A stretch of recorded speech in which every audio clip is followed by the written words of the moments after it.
नमस्कार, आप देख रहे हैं कालचक्र। आपके साथ मैं हूं अभिलाषा पाठक और हमेशा की तरह हमारे साथ हैं प्रश्न कुंडली विशेषज्ञ पंडित सुरेश पांडे जी।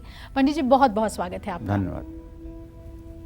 आपको कब किस बात से कितना होगा तनाव, जानने के लिए देखिए कालचक्र। हम में से सभी लोगों के अंदर किसी न किसी बात को लेकर कभी डर, घबराहट या फिर बहुत ज्यादा स्ट्रेस का माहौल बन जाता है। लेकिन स्ट्रेस अगर हल्का फुल्का हो तो चलता है, लेकिन यही स्ट्रेस अगर जरूरत से ज्यादा हो तो ये आपके और हमारे शरीर के लिए बिल्कुल भी अच्छा नहीं है, क्योंकि इससे आपकी इम्यूनिटी घटेगी, काम बिगड़ेंगे, आत्मविश्वास कमजोर होगा और आपका आज और आने वाला कल प्रभावित होगा। आखिर आपके स्ट्रेस का क्या है कारण, कौन सा ग्रह है इसके पीछे, साथ ही स्ट्रेस को दूर करने का क्या है बेहतरीन उपाय, आइए जानते हैं पंडित जी से। पंडित जी, कई लोगों को ऐसा देखा गया है कि सब कुछ ठीक होते हुए भी वो एक अलग से ही माइंडसेट में रहते हैं, हमेशा स्ट्रेस में रहते हैं, चिंता में रहते हैं। तो क्या ये भी ग्रहों के प्रभाव से होता है? देखो, कहते हैं कि चिंता से चतुराई घटे, दुख से घटे शरीर, पाप किए लक्ष्मी घटे, कह गए दास कबीर। कबीर दास जी कहते हैं कि चिंता एक ऐसी चीज है जिससे व्यक्ति की बुद्धिमत्ता समाप्त हो जाती है। गीता में कहते हैं भगवान कृष्ण, मन एवं मनुष्याणाम कारण बंध मोक्ष हो। मनुष्य का मन जो है उसके बंधन और मोक्ष का कारण है जी। इसी को अगर दूसरे शब्दों में समझा जाए तो एक कहावत है हमारे पूर्वांचल में कि मन के हारे हार है, मन के जीते जीत। जी। तो ये मन क्या है, मन कैसे जीतता है, कैसे हारता है? जब मन विषेंद्रियों के वशीभूत हो जाता है, अर्थात मन आँख, नाक, कान, मुंह, त्वचा के वशीभूत हो जाता है तो ये हार जाता है। और जब ये इन इंद्रियों को अपने बस में रखता है तब ये जीत जाता है। अगर इंद्रियों पर मन का आधिपत्य है तो मन जीता हुआ है, और इंद्रियों के वशीभूत अगर मन है तो मन हारा हुआ है। सीधी सी एक लाइन की बात है जी। ब्रह्मा जी ने चंद्रमा को बीज, औषधि, जल और ब्राह्मणों का राजा बनाया। चंद्रमा के घटने बढ़ने को व्यक्ति के मस्तिष्क के साथ संबंध देखा गया है। चंद्रमा की 16 कलाएं होती हैं। चंद्रमा की 16 जो तिथियां हैं, परिवार से लेकर पूर्णिमा तक और एक अमावस्या, ये 16 तिथियां चंद्रमा की 16 कला कही जाती हैं। तो शुक्ल पक्ष में मनुष्य का मस्तिष्क जागरूक होता है। इन दिनों व्यक्ति को अच्छी नींद आती है। चंद्रमा का अपनी तिथियों के अनुसार संपूर्ण प्रकृति पर गहरा प्रभाव पड़ता है। चंद्रमा मन का अधिष्ठाता है। मन की कल्पना शक्ति चंद्रमा की स्थिति पर निर्भर करती है। चंद्रमा सुख स्थान और माता का भी कारक है। शारीरिक स्थिति में ये जल ग्रह होने के कारण निमोनिया या कफ जनित रोग, सर्दी जुकाम का सूचक भी है। कुंडली में जिन लोगों का चंद्रमा निर्बल अर्थात कमजोर होता है उनको बहुत जल्दी सर्दी जुकाम होती है। रक्त प्रवाह और हृदय ये चंद्रमा के अधिकृत क्षेत्र हैं। चंद्रमा द्विस्वभाव राशि में जब रहता है तो ये कभी पापक ग्रहों जैसा फल देता है और कभी शुभ ग्रह जैसा फल देता है। ये द्विस्वभाव राशियां हैं मिथुन, कन्या, धनु और मीन। ये बात समझ के रखिएगा। ये 4 राशियां द्विस्वभाव राशि हैं। इनके 2 स्वभाव होते हैं। शुरू के 15 अंश जो है चरका और बाद के 15 अंश स्थिर का फल देती हैं। तो ऐसे में चंद्रमा कभी शुभ ग्रह बन जाता है और कभी पापक ग्रह का फल देता है। शुक्ल पक्ष की 10वीं से कृष्ण पक्ष की 5वीं तक अर्थात 10 दिनों तक प्रकाश चंद्रमा पूर्ण रूपेण प्रकाशमान रहता है, जिसके कारण चंद्रमा बलवान माना जाता है। चंद्रमा को पश्चिम दिशा का स्वामी माना गया है। चंद्रमा कर्क राशि में उच्च का, चंद्रमा वृषभ राशि में उच्च का, कर्क राशि में स्वगृही और वृश्चिक राशि में नीच का माना जाता है। चंद्रमा वृषभ राशि के 3 अंश तक उच्च का होता है। भगवान श्री कृष्ण का जन्म ऐसे ही योग में हुआ था और भगवान राम का जन्म कर्क के चंद्रमा में हुआ था। कर्क का भी चंद्रमा बहुत सुंदर होता है। वृषभ का चंद्रमा तो सर्वोत्तम होता है। 3 ग्रह हिमकर सहित पड़े चक्र जगमाहि, बिना कृष्ण के जन्म के कोई योग यह नाही। गोस्वामी तुलसीदास जी ने अपने शब्दार्थ प्रकाश में लिखा है कि चंद्रमा सहित अगर 3 ग्रह उच्च के हों और चंद्रमा भी उच्चांशक में हो तो बिना कृष्ण के जन्म के ये योग नहीं बनता है। तो चंद्रमा उच्च राशि का कुंडली में हो तो व्यक्ति मीठा खाने का शौकीन होता है। चंद्रमा नीच राशि वृश्चिक राशि का हो तो धर्म बुद्धि का नाश करता है और दुख देता है। चंद्रमा शुक्र के साथ हो तो माँ के प्यार और सुख से व्यक्ति वंचित हो जाता है। चंद्रमा वृश्चिक राशि का शुक्र के साथ हो तो ऐसे व्यक्ति की माँ बाल्यकाल में ही मर जाती है। जिनकी पाचन क्रिया सामान्य की तुलना में मंद है, जिनका डाइजेशन बहुत ही धीमा है, जिन लोगों को खाने के बाद नींद आने लगती है, आलस्य आने लगती है, हल्का सा नशा जैसे भोजन करने के बाद महसूस होता है, ऐसे लोगों पर चंद्रमा के निर्बलता का प्रभाव तो पड़ता ही है, लेकिन ऐसे लोगों पर पूर्णिमा का भी प्रभाव मुख्य रूप से देखा जाता है। पूर्णिमा माने एक तिथि है।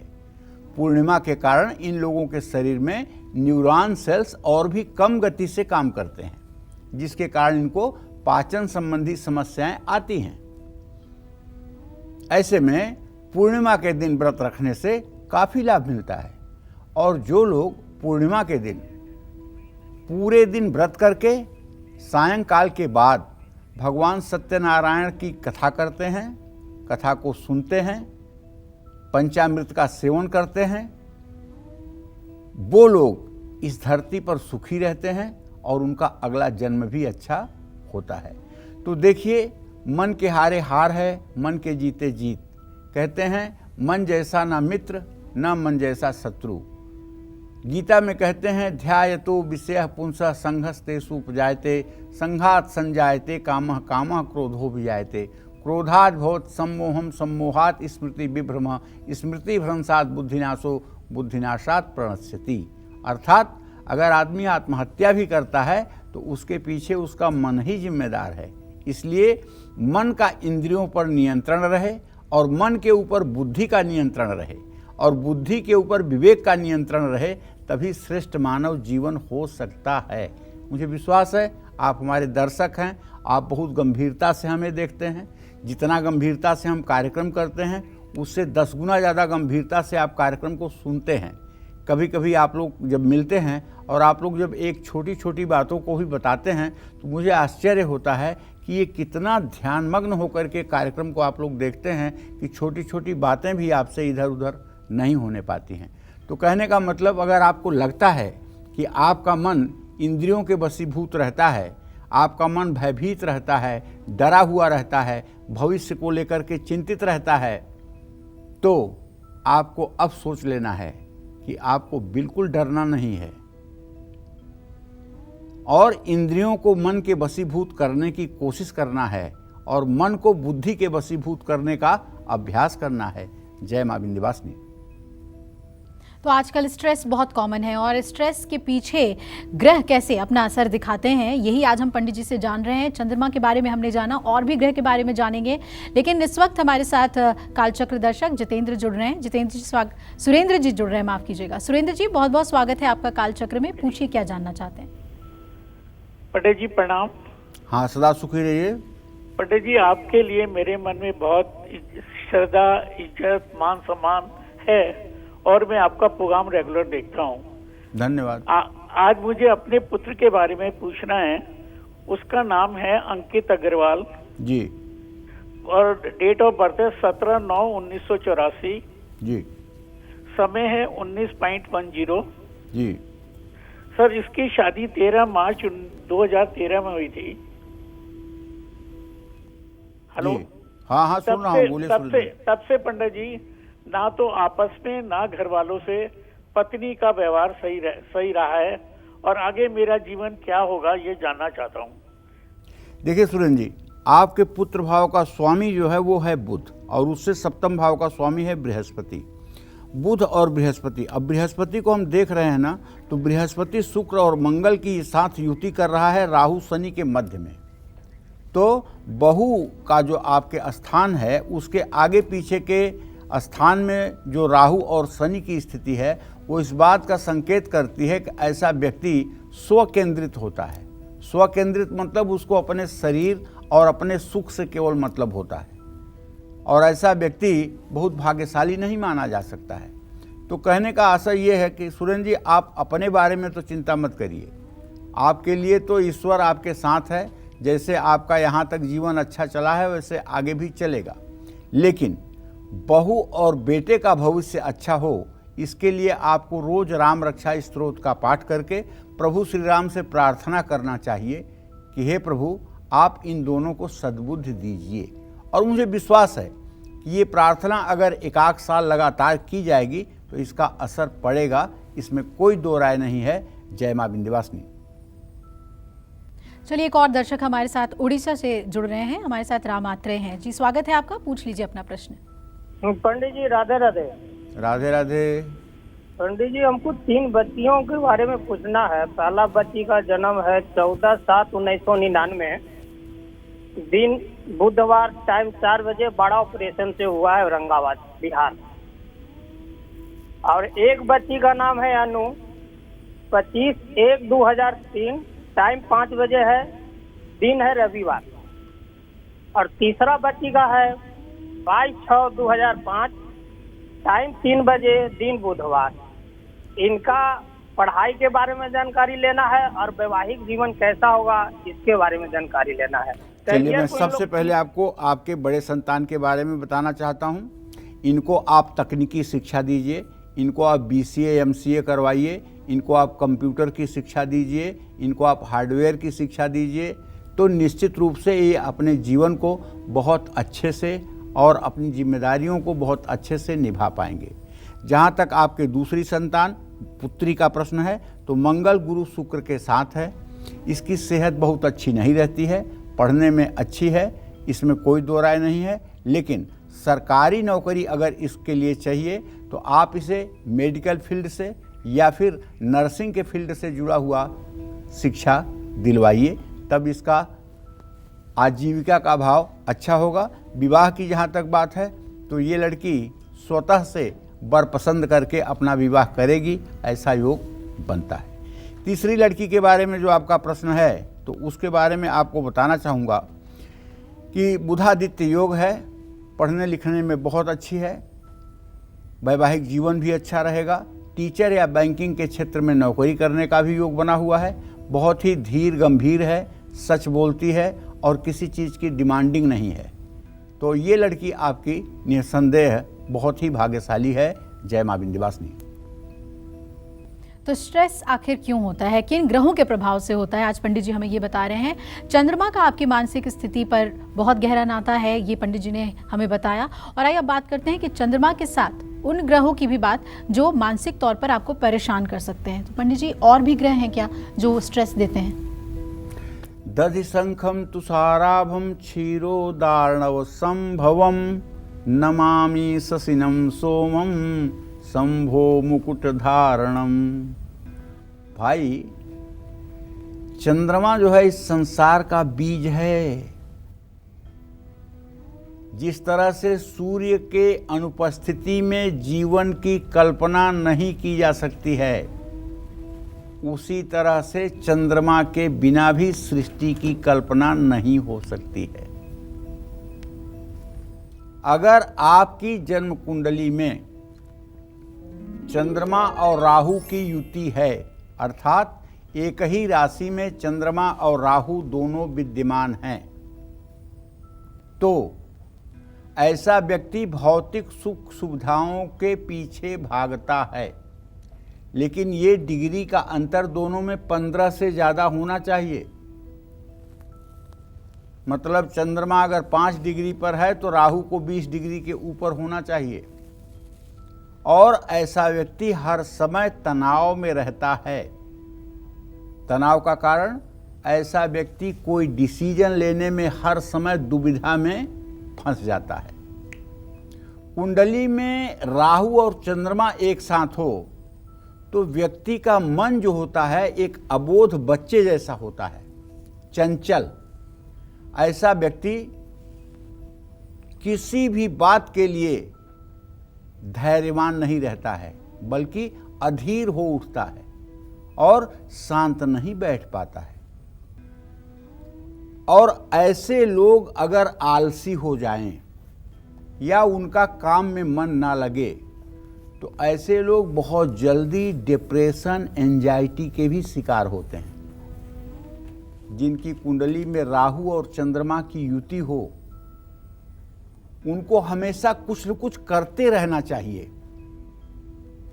और ऐसे लोग जितना खाली बैठेंगे उतना ही तनाव बढ़ेगा। कुंडली में शनि और चंद्रमा की युति होने पर व्यक्ति कभी खुश नहीं रह पाता है। लेकिन अगर दोनों की डिग्री 10 के अंदर है तो, अगर 10 से ज़्यादा डिग्री का डिफरेंस है तो आदमी खुश भी रहता है। सब कुछ होने के बावजूद ऐसा आदमी जिसका शनि और चंद्रमा सन्निकट हों परेशान रहता है। रात में सपने बुरे आते हैं, भूत प्रेत के सपने आते हैं, पुराने घर के सपने आते हैं, कुल खानदान के मरे हुए लोगों के सपने आते हैं, खाना बनता हुआ दिखाई देता है, स्वप्न में विवाह होता हुआ दिखाई देता है। और उसका परिणाम होता है कि घर के प्रत्येक लोगों का स्वास्थ्य खराब रहता है, रात में ठीक से नींद नहीं आती। कुंडली में चंद्रमा, बुध और गुरु अगर ये ग्रह कमजोर हैं तो आदमी बहुत आसानी से डिप्रेशन का शिकार हो जाता है। डिप्रेशन क्या है? मन की अवसाद की स्थिति, नकारात्मक सोच का हावी हो जाना, यही डिप्रेशन है। कुंडली में चंद्र बुध की युति हो, चंद्र बुध आपस में नैसर्गिक शत्रु हैं, ध्यान रखिएगा, और इन पर शनि, राहु या केतु का प्रभाव भी हो तो ऐसा आदमी बहुत जल्दी तनाव में चला जाता है। ऐसे व्यक्ति को एक एक शब्द जो है बेचैन करने के लिए काफी होते हैं। और ऐसा व्यक्ति डिप्रेशन में आकर के खुद को नुकसान पहुंचा लेते हैं। मैंने तो देखा है कि जिन लोगों की कुंडली में चंद्र बुध की युति हो और शनि राहु की दृष्टि हो चंद्रमा पर, ऐसे लोगों की जो हाथ की रेखा होती है, तो ये नीचे वाली जो जीवन रेखा देख रहे हैं ना, इसके ऊपर ये मस्तिष्क रेखा है। ये मस्तिष्क रेखा जीवन रेखा को घेर करके नीचे आती है। ऐसा आदमी सुसाइडल अटेम्प्ट करने वाला, आत्महत्या करने वाला, अपने जीवन को नुकसान पहुंचाने वाला होता है। ये बात दूसरी है कि हो सकता है कि वो आत्महत्या के प्रयास में मरे ना, लेकिन बदनामी तो हो जाती है, तकलीफ तो मिल जाती है, क्योंकि ये शनि राहु का बहुत बुरा प्रभाव है।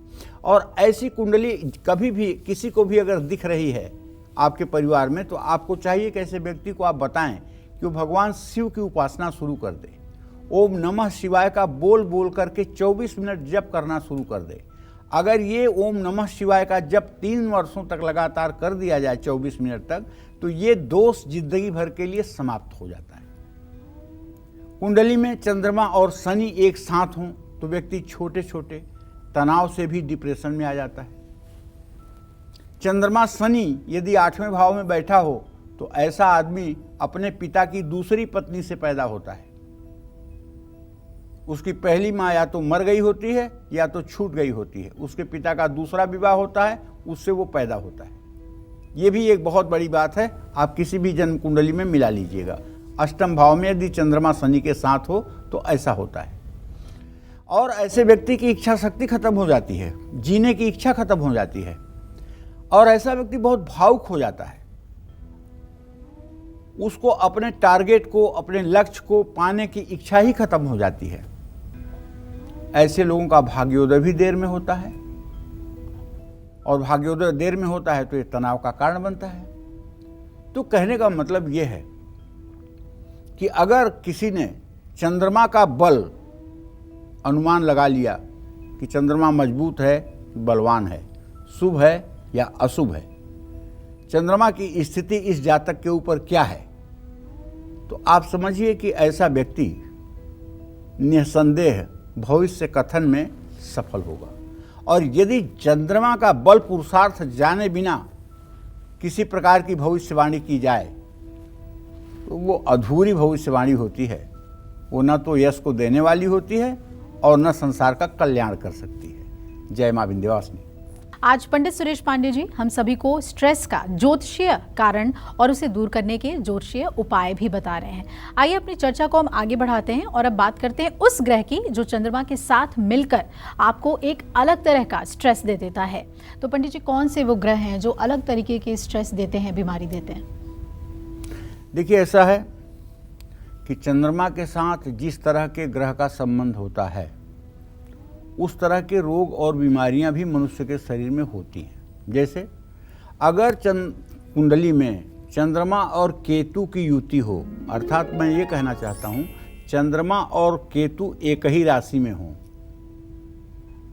तो इसको कहते हैं ग्रहण योग। ऐसे में व्यक्ति के मन मस्तिष्क में हर समय तनाव बना रहता है, एवरी टाइम। केतु सोचने समझने के अवचेतन मन की शक्ति है, इसलिए कुंडली में अगर चंद्रमा और केतु एक साथ हों तो व्यक्ति बिना किसी कारण के भी डिप्रेशन में चला जाता है। ऐसे लोग अचानक फैसला लेते हैं और इससे तनाव में आ जाते हैं क्योंकि इनके फैसले सही नहीं होते हैं। ऐसे व्यक्ति को हर समय अपना एक मार्गदर्शक नियुक्त करना चाहिए और अपने जीवन के महत्वपूर्ण निर्णय को लेने के पहले उसे अपने मार्गदर्शक से सलाह लेनी चाहिए। ऐसा व्यक्ति कभी भी डिसीजन लेने में सामर्थ्यवान नहीं हो पाता है। ऐसा व्यक्ति अपनी अलग ही दुनिया और सोच में खोया रहता है।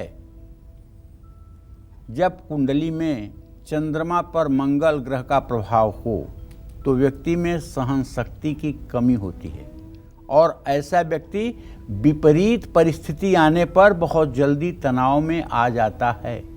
और ख़ास करके अगर बृहस्पति राहु के साथ हो जाए, चंद्रमा केतु के साथ हो जाए और दोनों परस्पर सप्तम हों तो ऐसे व्यक्ति के ऊपर महापातक योग लगता है। ऐसा व्यक्ति जीव हत्या करने वाला, अधम से अधम कर्म करने वाला, पाप कर्मों में संलिप्त, दुराचरण में संलिप्त और मनुष्य के रूप में साक्षात राक्षस होता है, दानव होता है। तो इसलिए अगर जन्म कुंडली में ये सारे अशुभ योग कहीं विद्यमान हो जाएं, तो डरने और घबराने से ज़्यादा अच्छा है कि आप इसे ठीक करने का प्रयास करें। और ठीक कैसे किया जा सकता है?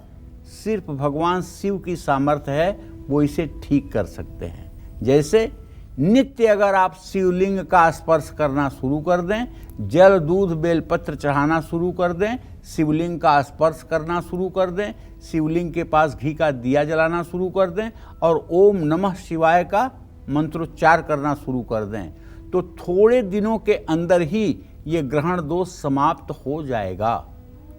या फिर आपको गीता के एक अध्याय का रोज पाठ करना चाहिए, उसका अर्थ समझना चाहिए, उसके अनुरूप जीवन को ढालने की कोशिश करना चाहिए। क्योंकि वेदव्यास ने लिखा है, गीता अध्ययनशीलस्य प्राणायाम परस्य च नैवं सन्ति हि पापानि पूर्वजन्म कृतानि च। ये कुंडली के ग्रह हमारे पूर्व जन्म के प्रारब्ध के अनुसार से हैं। तो अगर आप गीता का अध्ययन करेंगे और नित्य प्राणायाम करेंगे तो ये पूर्व जन्म का जो प्रारब्ध है ये आपको बाधित नहीं करेगा, नहीं करेगा, नहीं करेगा। तो इसलिए गीता का अध्ययन इतना चमत्कार कैसे कर सकता है? तो एक छोटा सा उदाहरण आपको बता रहा हूं। जैसे गीता के 16वें अध्याय में 3 श्लोक में भगवान ने दैवी संपदा के मनुष्यों का वर्णन किया है। भगवान ने अर्जुन से कहा है कि हे अर्जुन, ये सृष्टि 2 प्रकार की है, एक दैवी एक आसुरी, एक देवताओं की सृष्टि है, एक राक्षसों की सृष्टि है। तो पहले मैं तुम्हें बताता हूं कि दैवी संपदा के लोग कैसे होते हैं, उनके कौन से गुण होते हैं। इसे गीता के 16वें अध्याय के 3 श्लोकों में बताया गया है और 24 लक्षण बताए गए हैं, जिसमें पहला लक्षण है अभयम। अभयम सत्व संशुद्धि ज्ञान योग व्यवस्थिति दान दमश्च यज्ञश्च स्वाध्याय तप आर्जवम अहिंसा सत्यमः क्रोधो तथा शांतिराजरो मेव च दया भूते स्वलोलुप्तम ह्रीर मार्दव चरापलम तेज क्षमा धृति शौचो द्रोहो नातिमानिता भवेद संपदम दैवी अभिचातस्य भारतः। तो पहला लक्षण दैवी संपदा के मनुष्य का होता है कि वो डरता नहीं है, अर्थात अभयम, वो बिल्कुल नहीं डरता है। 1000 साल बाद मरना है, अभी मृत्यु आ जाए, विश्व का सबसे बड़ा सुखी होना है या विश्व का सबसे बड़ा दुखियारा बना दिया जाए, अभी बना दिया जाए, कोई फर्क नहीं पड़ता है। विश्व में सबसे ज्यादा सम्मान मिलने का योग बन जाए या सबसे ज्यादा अपमानित हो जाए, कोई फर्क नहीं पड़ता है, कोई डरने की बात नहीं है। जब भय समाप्त हो जाएगा शरीर से, तो सचमुच में जीने का वहीं से मतलब शुरू हो जाएगा। और जब तक बदनामी का भय, मरने का भय, गरीब होने का भय, असफल होने का भय, ये सब भय, अपमान का भय आपके मन में किसी कोने में बैठा रहेगा, तब तक आप जीवन के आनंद को नहीं प्राप्त कर सकते हैं और न जीवन के लक्ष्य को प्राप्त कर सकते हैं। इसलिए सबसे पहले हमें अपने मन मस्तिष्क से भय नाम की चीज को निकालना है। अब गीता पर व्याख्या करने लगूंगा तो ज्योतिष का कार्यक्रम बहुत लंबा हो जाएगा, समय की व्यस्तता है, दूसरे दिन आगे बताऊंगा। लेकिन आप ये समझ लीजिए कि अगर हम गीता का अध्ययन करें और उसके अनुरूप जीवन जीने का प्रयास करें, तो जन्म कुंडली के अशुभ से अशुभ प्रभावों को भी हम दूर करके एक सफल जीवन की तरफ आगे बढ़ सकते हैं। जय मां विंध्यवासिनी। तो तनाव और स्ट्रेस के पीछे चंद्रमा का बहुत बड़ा खेल है, हम ऐसा कह सकते हैं। तो पंडित जी, कुंडली में अगर चंद्रमा ग्रह की अलग अलग स्थितियां हों तो क्या उससे भी बीमारियों का पता लगाया जा सकता है?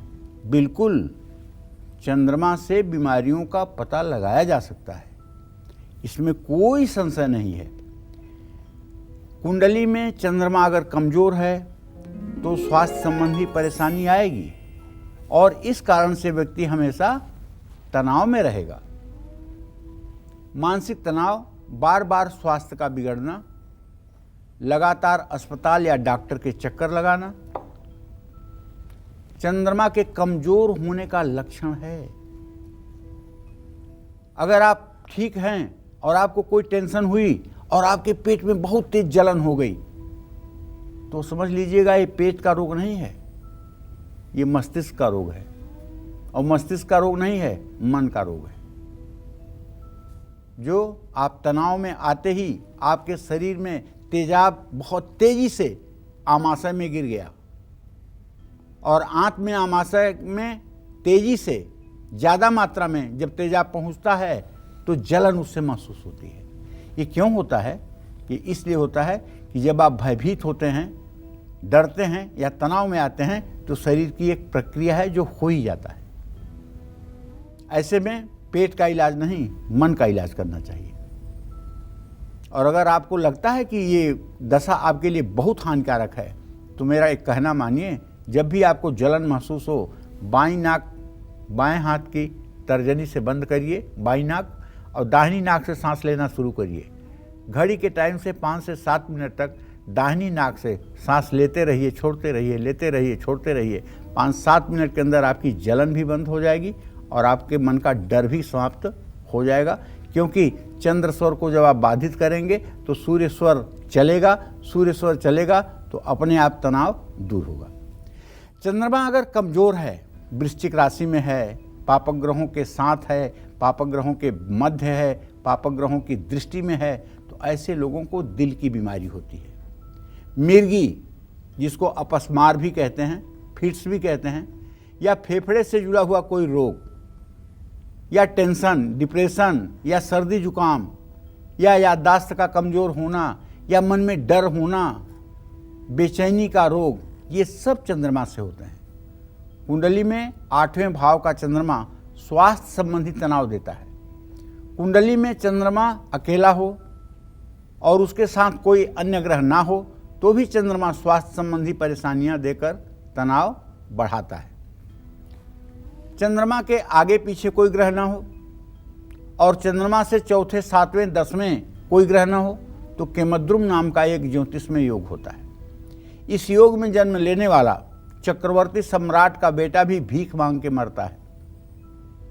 लेकिन इस केमद्रुम योग के बहुत से केमद्रुम भंग योग भी होते हैं। इसलिए केवल चंद्रमा के आगे पीछे ग्रह न होने से या चंद्रमा से केंद्रस्थ ग्रह न होने से किसी को ये ना आप बता दें कि आपका केमद्रुम योग है और ये बहुत बुरा है।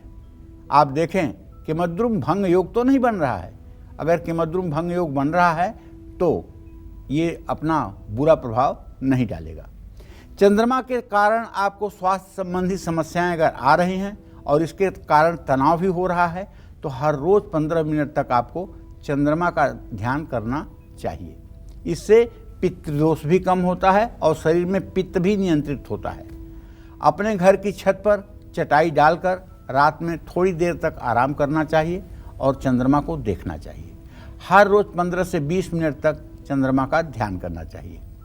प्रतिरक्षा प्रणाली में सुधार हो जाएगा, रक्तचाप नियंत्रित हो जाएगा और जिन लोगों का हीमोग्लोबिन 10 से नीचे है उन्हें तो निश्चित रूप से उनका चंद्रमा कमजोर है। ऐसे में ऐसे लोगों को चाहिए, जिनका चंद्रमा कमजोर है, ऐसे लोगों को चाहिए कि वो नारियल का पानी जरूर पिएं।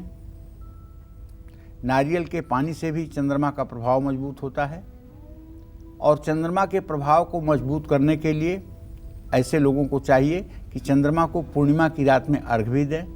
रक्त में अगर कोलेस्ट्रॉल की मात्रा कम आप करना चाहते हैं तो उससे भी चंद्रमा की उपासना से मदद मिलती है, इसमें कोई संशय नहीं है। और एक बात जान लीजिए, अगर चंद्रमा ठीक हो गया तो जिंदगी की आधी परेशानी तो अपने आप ठीक हो जाती है। और चंद्रमा को ठीक करने का जो सबसे बड़ा उपाय है वो ये है कि मन आपका ये इंद्रियों के अधीन न हो, मन आपका बुद्धि के अधीन हो और बुद्धि आपकी विवेक के अधीन हो, ऐसा प्रयास करना चाहिए। मन का कारक चंद्रमा है। मन को ठीक कर लिया, माँ को ठीक कर लिया, माँ की सेवा कर लिए, माँ का आशीर्वाद ले लिया तो चंद्रमा अपने आप ठीक हो जाएगा। जय माँ विंध्यवासिनी। बेहद अहम बात पंडित जी आपने बताई है और इसके अलावा ये भी जानना चाहेंगे कि मन के साथ साथ यानी जो स्ट्रेस चंद्रमा की वजह से होती है, क्या उसका असर हमारे रिश्तों पर भी पड़ता है? किन किन ग्रहों की युति से रिश्तों पर भी इसका प्रभाव पड़ता है चंद्रमा के साथ? अब एक बात तो साफ है अभिलाषा, यहाँ हम तुम बैठे हुए हैं, अगर तुम्हारा चंद्रमा खराब है या हमारा चंद्रमा खराब है और हम किसी कारणवश तनाव में या डिप्रेशन में हैं जी, ठीक है, तो जब तक हम लाइव हैं ठीक है, लेकिन जो 5 मिनट का हमारा मतलब कि जो है प्रचार चलता है जी, उस समय अगर हम मुंह फुलाकर बैठे रहें या आप मुंह फुला के बैठे रहें या तनाव में रहें तो सामने वाले के ऊपर उसका बैड इफेक्ट नहीं पड़ेगा। बिल्कुल जी। तो अगर किसी व्यक्ति के मन पर कुछ नकारात्मक प्रभाव है तो उसका समाज पर और रिश्ते पर कैसे दूषित प्रभाव नहीं पड़ेगा? जी पड़ेगा, स्वाभाविक बात है। बिल्कुल। तो ऐसे में मैं ये कहना चाहता हूं कि देखिए, अगर कुंडली में चंद्रमा पापक ग्रहों से युक्त है, इसके कारण घर में कलेश होकर के ही रहेगा। चंद्रमा पापक ग्रहों से पीड़ित होगा तो मन पर नियंत्रण नहीं रहेगा। चंद्रमा पापक ग्रहों के साथ राहु से युक्त हो, चंद्रमा 5वें या 8वें स्थान में हो तो घर में कलह का योग बनता है। ऐसे लोगों के घर में हमेशा किसी न किसी बात को लेकर कलेश रहता है। चंद्रमा जब शनि, मंगल और राहु के साथ हो तो भी पारिवारिक कलेश के कारण तनाव देता है। लेकिन ध्यान रखिएगा, चंद्रमा मंगल के साथ 9वें, 10वें, 11वें भाव में अगर हो तो ऐसे आदमी को भरपूर लक्ष्मी की कृपा भी मिलती है।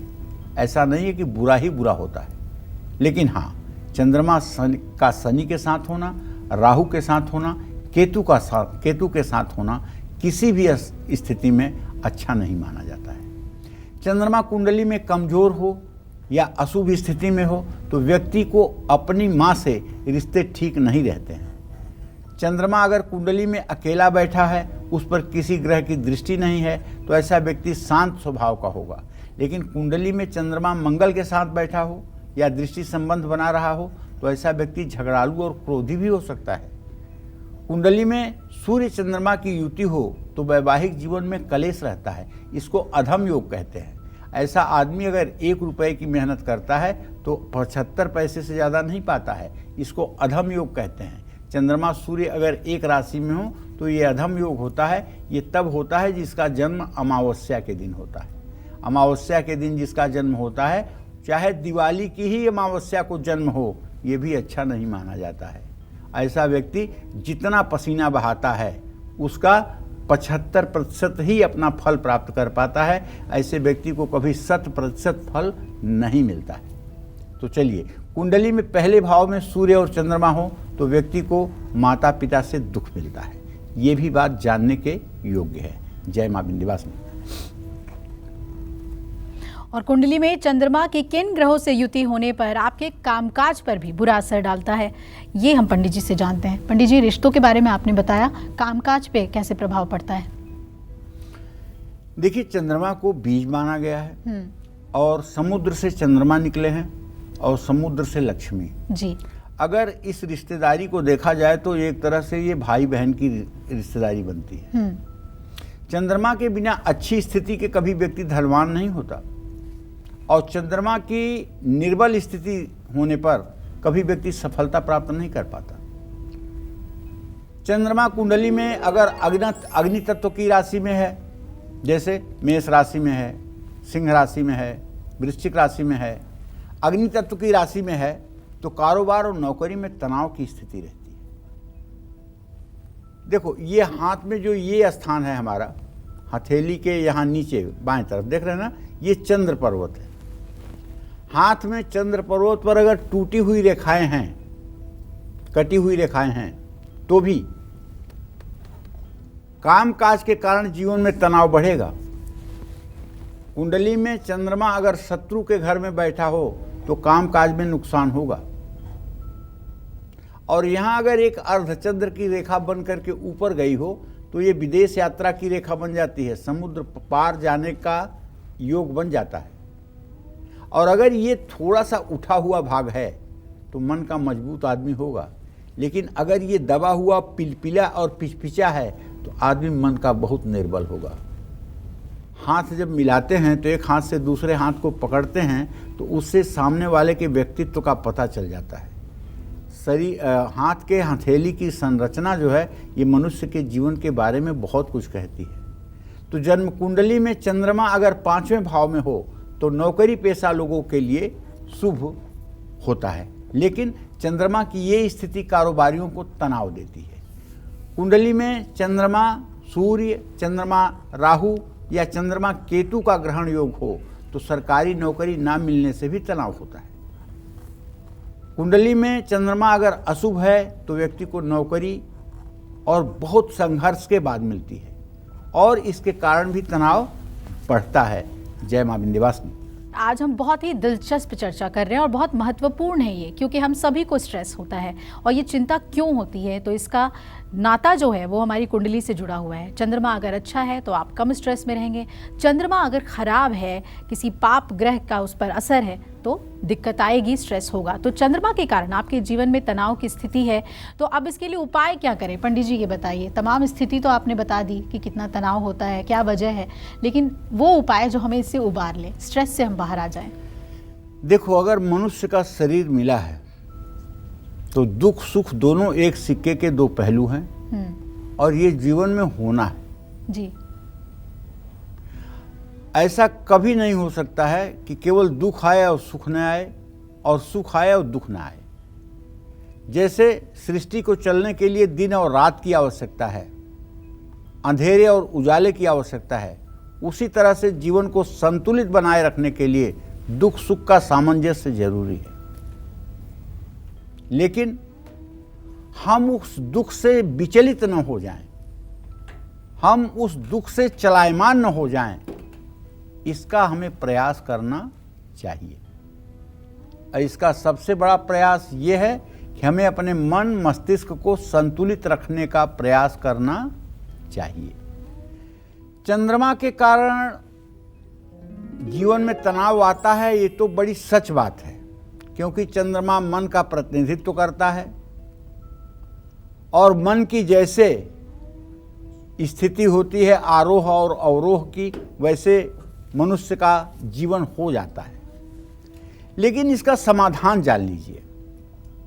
पहली बात तो ये कि हर रोज स्नान करके सूर्य को जल अर्पित करिए, क्योंकि मन के साथ आत्मा भी बहुत बड़ी चीज है और सूर्य आत्मा का कारक ग्रह है। सूर्य की उदय होते हुए किरणों का प्रभाव अगर आपके ऊपर पड़ेगा तो आपका आत्मबल मजबूत होगा। सूर्य को जल अर्पित करिए, गायत्री मंत्र का उच्चारण करिए और हो सके तो रोज, नहीं तो हर सोमवार को भगवान शिव की पूजा अवश्य करिए। हर महीने की एकादशी को व्रत करें। लेकिन सुहागिन महिलाओं को बताना चाहूँगा कि आप एकादशी का व्रत तभी कर सकती हैं जब आपके पति एकादशी का व्रत करने का अधिकार दें, वरना एकादशी का व्रत आपके लिए हानिकारक होगा। नशीली चीजों से परहेज करें। चंद्रमा और शनि की द्वितीय भाव में स्थिति या दृष्टि व्यक्ति को अल्कोहलिक बना देता है। ऐसे व्यक्ति को चाहिए कि चांदी के गिलास में पानी पिए। चंद्रमा अगर कमजोर भी है और गलत भाव में भी बैठा है तो चांदी में बनी हुई मोती की अंगूठी आपको पहन लेना चाहिए। डिप्रेशन से परेशान हैं तो सोमवार का व्रत जरूर रखना चाहिए। इससे तनाव अगर आपके शरीर में रहता है, ज़्यादा सोचते हैं, डर है या मन में वहम के शिकार हैं, काले जादू का आपको भ्रम है, भूत प्रेत की आपको शंका है, किसी के किए कराए की यदि आपके ऊपर शंका है, तो शंका में जिंदगी मत बर्बाद करो। आप एक रुद्राक्ष की माला गले में धारण करो, माथे पर त्रिपुंड लगाओ भस्म का, और एक रुद्राक्ष की माला हाथ में लेकर के बैठ जाओ 24 मिनट ओम नमः शिवाय करने के लिए। भगवान शिव भूतनाथ हैं भैया, और यदि आप ओम नमः शिवाय का जप 1 घंटी 24 मिनट करना शुरू कर देंगे तो 40 दिनों के बाद ही आपका पूरा कलेवर बदल जाएगा। आपके सोचने समझने की शक्ति बदल जाएगी, आपका आभा मंडल बदल जाएगा। जो लोग आपको फूटी आंख नहीं देखना चाहते थे वो आपका स्वागत करने के लिए विवश हो जाएंगे। चांदी के ज़्यादा से ज़्यादा आभूषण पहनना चाहिए।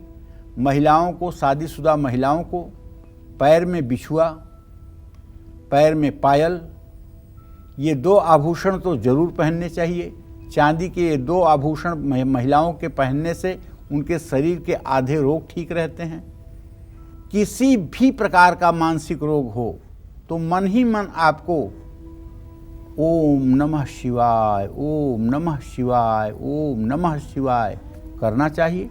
और यदि आपको नाड़ी शोधन प्राणायाम आता है और प्राणायाम के मंत्र यदि आपको आते हैं, जैसे ओम भुवः ओम स्वः ओम महा ओम जनः ओम तपः ओम सत्यम ओम तत्सप्तुर्वरेण्यं भर्गो देवस्य धीमहि धियो यो नः प्रचोदयात् ओम आपो ज्योतिरसो अमृतम ब्रह्म भूर्भुवः स्वरोम, इस मंत्र का भी 9 बार उच्चारण होना चाहिए और प्राणायाम होना चाहिए। 15 सेकंड श्वास को खींचें, 60 सेकंड तक श्वास को रोकें और 30 सेकंड तक श्वास को छोड़ें। 10 मिनट तक ओम शब्द का उच्चारण करें। इसको उद्गीत प्राणायाम कहते हैं। घर में पीने का पानी साफ रखना चाहिए और इसका साफ स्थान में ही रखरखाव होना चाहिए। रात में अपने सिरहाने गिलास में या लोटे में पानी रख करके उसे ढक करके तब आपको सोना चाहिए। और हर रोज व्यायाम करना चाहिए। संतुलित आहार लेना चाहिए। चंद्रमा कमजोर है तो रात में दूध नहीं पीना चाहिए। पानी की बर्बादी नहीं करनी चाहिए। घर के खराब नलों को हर समय ठीक कराना चाहिए। पानी का अपव्यय नहीं करना चाहिए। इन सब उपायों को अगर आप करेंगे तो धीरे धीरे चंद्रमा की स्थिति आपके लिए लाभदायी होगी। जय मां विंध्यवासिनी। तो कुंडली में खराब चंद्रमा को मजबूत करने के लिए आपको कौन से उपाय करने चाहिए, पंडित जी से जानते हैं। जी पंडित जी। देखिए, चंद्रमा अगर कमजोर है तो उसे मजबूत बनाने के लिए क्या उपाय करना चाहिए, इसके बारे में गंभीरता से सुनिए। चंद्रमा अगर कुंडली में कमजोर है तो उसे मजबूत बनाने के लिए, या अगर अशुभ स्थिति में है और नेत्र रोग भी आपको हुआ है तो ऐसे में चीनी की जगह शक्कर का सेवन करना चाहिए। चंद्रमा के कारण ब्लड प्रेशर, हार्ट या पेट से जुड़ी कोई समस्या है तो चांदी के यंत्र की अपने पूजा स्थान में रख करके पूजा करनी चाहिए। जिन बच्चों का चंद्रमा के कारण पढ़ाई में मन नहीं लगता है उन्हें गले में चंद्र यंत्र धारण करना चाहिए। बरगद के पेड़ की जड़ में जल चढ़ाना चाहिए और अपने बेटी के पैसों का उपयोग कभी भूल करके भी नहीं करना चाहिए। लालची और स्वार्थी होने से बचना चाहिए। दूसरों के साथ छल और बेईमानी भूल करके भी नहीं करना चाहिए। लोगों का सेवा करना चाहिए और वाणी पर नियंत्रण रखना चाहिए। अपनी माँ को अपने हृदय से ज़्यादा सम्मान देना चाहिए। अभद्र भाषा का प्रयोग भूल करके भी नहीं करना चाहिए। जुआ सट्टा कभी भूल करके भी नहीं खेलना चाहिए। अनैतिक कार्यों से दूरी बनाकर रहना चाहिए। अपनी अलमारी में चांदी का एक चौकोर टुकड़ा जरूर रखना चाहिए और हर समय ओम नमः शिवाय का जप करना चाहिए। गले में रुद्राक्ष की माला पहननी चाहिए। माथे पर भस्म का त्रिपुंड लगाना चाहिए। ये 3 क्रियाएं अगर आपने कर ली तो मुझसे आप इस बात की पूरी जिम्मेदारी के साथ मैं कह सकता हूं कि चंद्रमा का अशुभ प्रभाव आपके जीवन पर कम हो जाएगा और आपका जीवन धीरे धीरे बेहतर हो जाएगा। जय मां विंध्यवासिनी। तो पंडित जी, दिक्कत, परेशानी, संघर्ष ये हर किसी के जीवन में जुड़ा होता है, लेकिन इसका मतलब ये नहीं कि हम बहुत ज़्यादा चिंता करें, स्ट्रेस करें। और जो उपाय आपने बताए हैं कुंडली के मुताबिक, मुझे लगता है हमारे दर्शकों को वो इससे निकलने में मदद करेगा। आपका बहुत बहुत धन्यवाद। तो हम उम्मीद करते हैं आपको हमारा आज का विषय बहुत पसंद आया होगा। कल फिर एक नए विषय और आपकी परेशानियों को दूर करने के लिए ढेरों उपाय लेकर हम आएंगे पंडित सुरेश पांडे जी के साथ। तब तक कालचक्र की पूरी टीम को इजाजत दीजिए, लेकिन देश दुनिया की खबरों के लिए आप देखते रहिए न्यूज़ 24। नमस्कार।